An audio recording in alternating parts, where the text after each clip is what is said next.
Hello folks, it's just a bit of a catch-up video. I just put these things up to mostly have something to look back on when I'm an older man, but sometimes things like this can help other people searching for help online. I was using this tractor to lead stock to an auction fairly recently, and then out of nowhere the hydraulics stopped working and I lost power steering, and I didn't know what on earth had happened. Thought the pump had gone.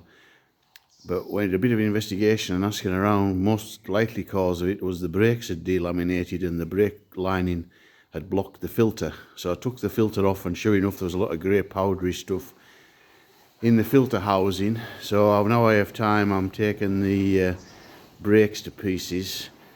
I started at this side because I thought I heard a noise when it went wrong. I thought it was possibly this side that went wrong, and sure enough, having removed the trumpet housing, the brake lining has completely come off.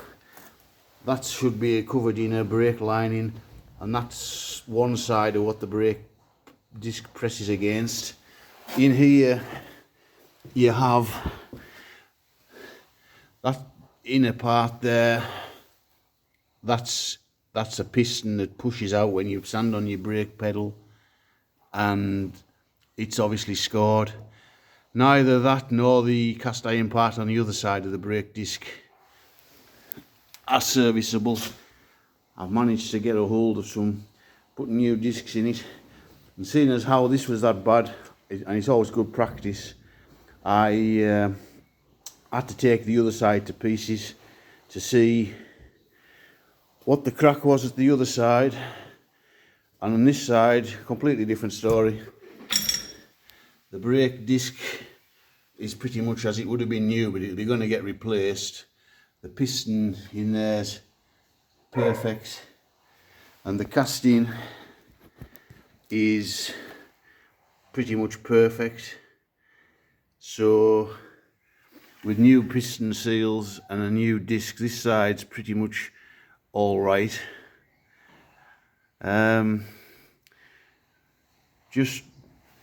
Just so somebody might get some use from this experience as to why they maybe have the similar problem to what I have. When you're working with heavy things like that, that trumpet housing, they're not unmanageable, but in an awkward position they are quite difficult to manhandle physically. I did think about using the crane, but the crane was going to be catching on the mudguard before it got to the far end of the trumpet housing, and it was going to be very unbalanced. So many years ago I made this here, a little trolley with box section, sliding inside box section, and a jack in the centre, and then when you jack it up, it obviously raises the upper section, and it allows you to put that underneath the trumpet housing and then roll it back. Originally I made that to take the gearbox out of a Ford 5000 many years ago, probably over 25, getting on 30 years ago, but it still comes in handy from time to time. Not a bad little project if somebody was interested in making something to make life easier. I've just been on, before I put the tractor in, I've just been on trying to tidy my workshop up a bit.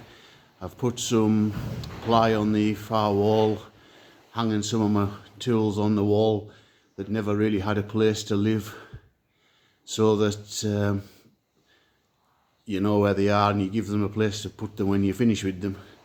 I think my dad got me that toolbox when I was about 18 years old. Still gets used. I bought that roll cabinet recently just to put some other tools in.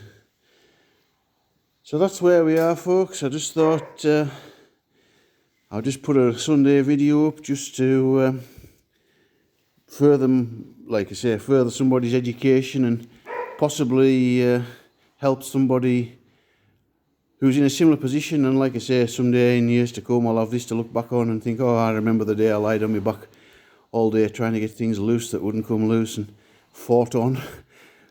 So anyway, hope you're all well, folks. Bye for now.